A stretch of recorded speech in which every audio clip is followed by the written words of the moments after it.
Revanth Reddy Koheda fruit market భూమిని అమ్మేసే కుట్ర చేస్తున్నారని మాజీ మంత్రి ఎమ్మెల్యే హరీష్ రావు ఆరోపించారు. సోమవారం రంగారెడ్డి జిల్లా కోహెడ పండ్ల మార్కెట్ను మాజీ మంత్రి హరీష్ రావు సందర్శించారు. వ్యాపారులు ఎదుర్కొంటున్న సమస్యలు అడిగి తెలుసుకున్నారు. ఈ కార్యక్రమంలో సబితా ఇంద్రారెడ్డి, మాజీ ఎమ్మెల్యే మంచిరెడ్డి కిషన్ రెడ్డి పాల్గొన్నారు.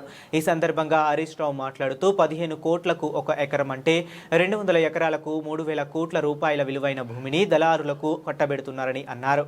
కేరళ నుంచి దళారులు వచ్చి లీలా హోటల్లో చర్చలు జరిపినట్లు సమాచారం కూడా ఉందన్నారు.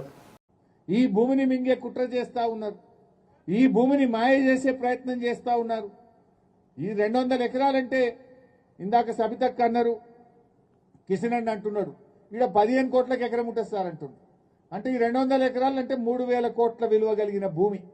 ఈ 3,000 కోట్ల విలువ కలిగిన భూమిని టీజీఐఐసికి ఇచ్చి అక్కడి నుంచి తమ అనుయాయులకు కట్టబెట్టే ప్రయత్నం. మొన్ననే వచ్చిందట ఎవరో మద్రాస్ కేలి బంటి చెప్తుండే, లీలా హోటల్లో చాలా లీలాలు జరిగినాయి అని చెప్తుండే. కేరళకేళ ఎక్కడి నుంచి ఎవరో వచ్చి భూమి చూసిపోయిరట. ఆల్రెడీ కేరళకేళ కొందరు వచ్చేసి ఇదంతా దిగిందట, చూసిందట, లీలా హోటల్లో దిగిందట.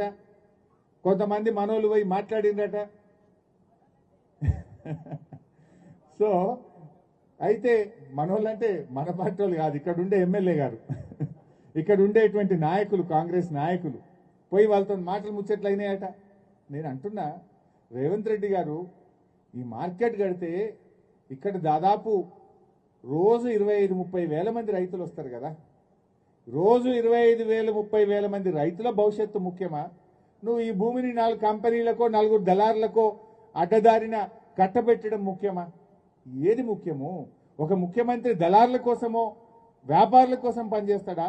లక్షలాది మంది రైతుల భవిష్యత్తు కోసం ఆలోచన చేయాలన్నా ముఖ్యమంత్రి? ఇప్పుడు నువ్వేం చేసినావు?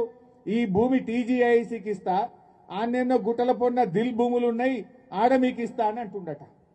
ఆ దిల్ భూముల సంగతి తెలియదా మనకు? ఆ దిల్ భూముల మీద ఆంధ్రప్రదేశ్ ప్రభుత్వం, ఈ దిల్లో మాకు కూడా వాటా ఉంది, ఈ దిల్ భూములు షెడ్యూల్ 9 కింద ఉంటాయి. దిల్ అంటే దక్కన్ ఇన్ఫ్రాస్ట్రక్చర్ లిమిటెడ్. ఇది ఏపీ హౌసింగ్ బోర్డులో ఒక సంస్థ